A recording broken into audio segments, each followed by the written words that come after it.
The gaming industry right now, financially speaking, is at an all-time high. But a lot of game franchises have not been seeing the same amount of success as other newer game franchises like Helldivers and Palworld. There are a lot of reasons why these classic game franchises are dead right now. Most of the time it boils down to corporate greed or one bad game messing everything up. Some of these games aren't completely dead yet, but are on their way straight to a grave that they might not get back up from. Keep in mind that I love all of these franchises and I don't want to see any of them fail. I want all of them to make a comeback. With that being said, let's start off the list with Star Wars Battlefront. Between the classic Battlefront games and the EA Battlefront games, both are quite dead. The original Battlefront game captured the hearts of many fans, and a lot are still fond of it to this day. But despite the success of the first two Battlefront games, fans never got a third game. And what's crazy is, Battlefront 3 was made and was only a couple of weeks away from being finished, but it was cancelled by LucasArts before it could see the light of day. After almost a decade later, EA would give their shot at making Battlefront games, but it didn't grow a loyal fan base like the Free Radical games did. The second Battlefront was filled with so many loot boxes, it started a controversy on whether or not loot boxes should be considered gambling.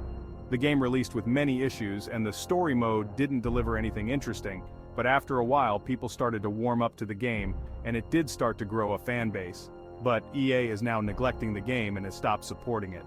It seems like they'd rather focus on making Battlefield games, which is a shame because the last two Battlefield games have been trash.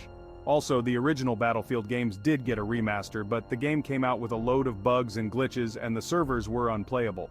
All the game seemed to have accomplished was angering many of the OG Star Wars Battlefront fans.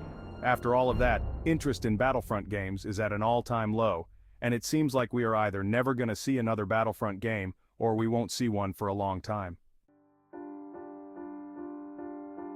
Next is Marvel vs. Capcom. Marvel vs. Capcom Infinite is one of those cases of how one bad game can ruin an entire franchise.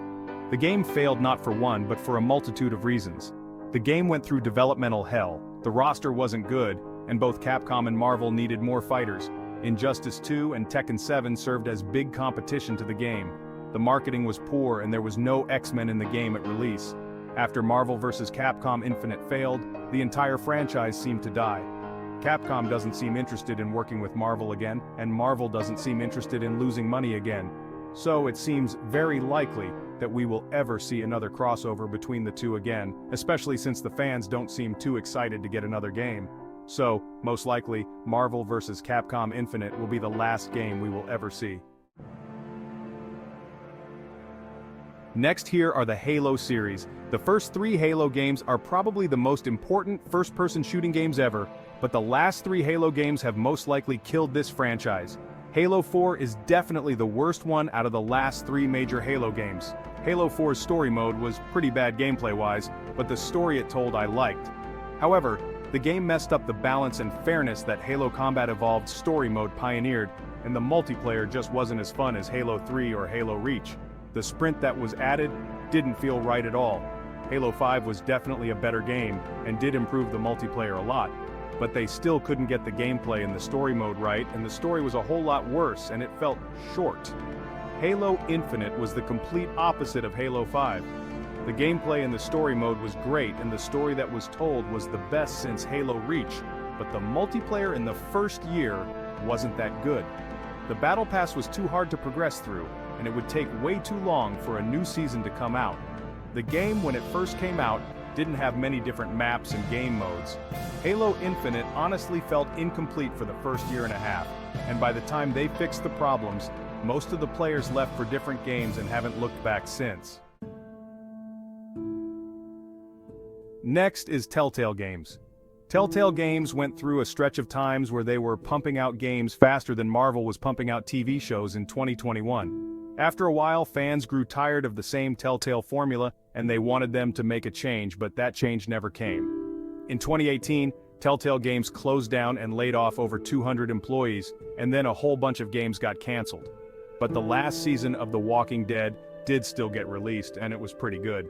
Telltale went quiet after a while until The Expanse game came out, and many people liked it, but I personally didn't really like it. I found it to be rather boring and each episode felt short, especially compared to previous Telltale games.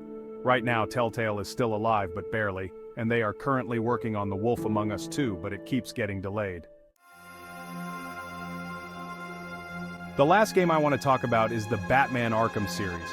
Out of all the games I talked about so far, this one hurts the most, because I've been playing it since I was 6 years old, and many other people have been playing it their entire lives as well. You would think that after Arkham Knight this franchise would never be on a list of most dead games, but no one could have predicted how much of a failure Suicide Squad Kills the Justice League would be. The game butchered Batman, and wasted one of Kevin Conroy's last performances. The development led to a bunch of key figures in Rocksteady leaving, and most of the Arkham fans who considered Rocksteady to be their favorite game studio have given up hope on them. The trailer for the VR Batman game didn't give fans much hope either, and if anything, it made them even madder that after almost 10 years they still haven't gotten a new Batman game. As of right now, it doesn't seem like the Arkhamverse has any hope of making a comeback, and it seems like it will remain dead for a long time. Thank you for watching, and if you enjoy this video, please give it a like and subscribe.